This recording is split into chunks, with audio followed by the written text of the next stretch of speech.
Well, Tony, reflect with some time now between now and the Canterbury game, what you got out of that as a team?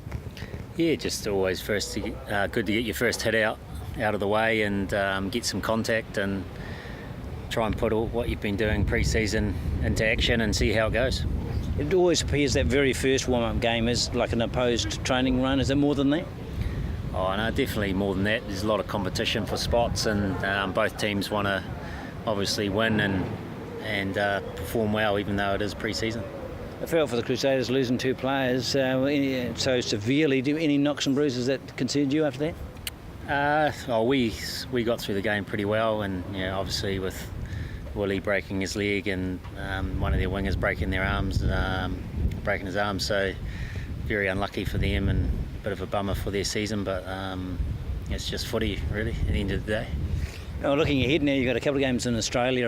It's nice to have some, I think, non-New Zealand opposition. Yeah, well, I think we played two Aussie teams last year as well, but the Brumbies are a classy outfit, and in pre-season they're pretty sharp, so it's a pretty good test for us, and if we can perform well away from home, it bodes well for away games during the competition. And the object to give everyone game time? Not everyone. I think we'll strip about 27, 28 players and try and get them on the park at some stage. There'd be sort of 9 or 10 guys not playing, so hopefully we can get good footy into 27 guys and then look at the Rebels game and try and get the other guys out there. How would you rate the competition for places this year? More or less so than last? You got good coverage? I think it's quite competitive in the Type 5. We've obviously lost a few players there, and we've got a lot of good talent coming down trying to compete for those spots, and at this stage it's pretty open, so yeah, there's a bit of tension there and a bit of extra physicality at training, so it's been good. That's where there was a bit of finger pointing, wasn't it, to the back end of the season where the Type 5 just maybe struggling at that end? I just think that the teams that we played, that was their strength, and they've been in the finals sort of over the last 10 years quite a lot, so that you don't make the finals without a good Type 5, so I think that's our focus, is trying to strengthen that, and then hopefully if we perform well we can get to those finals again, and our Type 5 will hold up, and we'll be competitive. It was great to see a team like Tasman get rewarded with players being picked up for Super Rugby after they performed.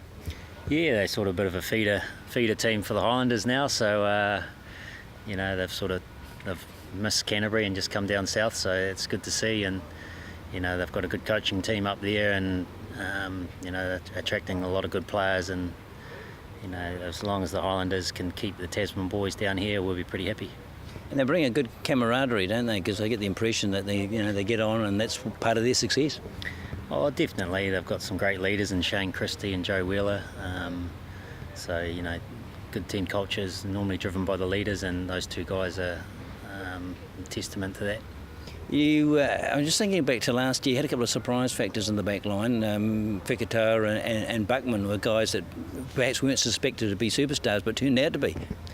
Yeah, exactly, and Whakatoa was one of the best players in Super Rugby, and Richard Buckman never let us down, and I think played every game and maybe almost every minute, so we have to go into the season without him, unfortunately, but I think this year we've got two other guys who might surprise a few people in Naholo and Ryan Tongia.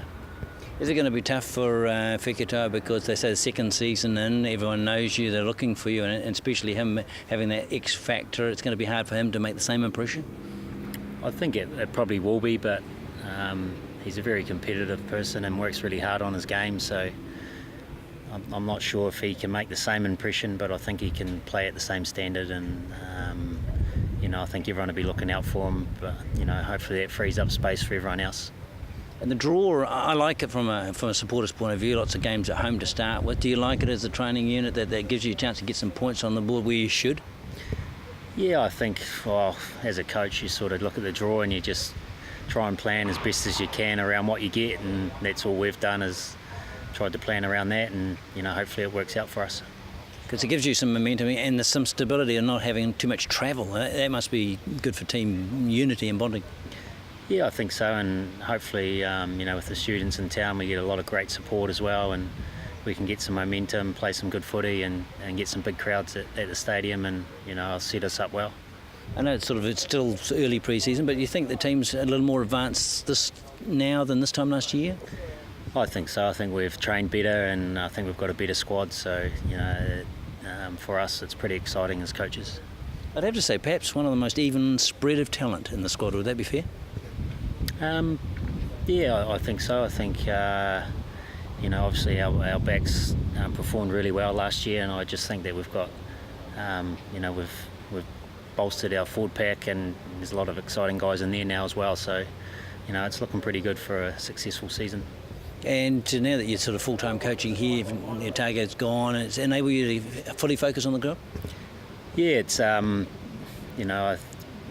it's very difficult to do both jobs, and I found it really, really tough at the back end of last year. And obviously Otago didn't do as well as we would have hoped, and I struggled with that. But I loved the Highlanders season last year, and I was 100% committed to that, which maybe at the end of the day sort of suffered with Otago, and I think it's the right decision just to focus on the one team.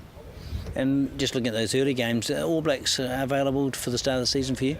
Yeah, the All Blacks should be ready to go. First game against Crusaders, they'll be a little bit underdone, and might need to be replaced later in the second half. But we'll see how they shape up at training over the next couple of weeks.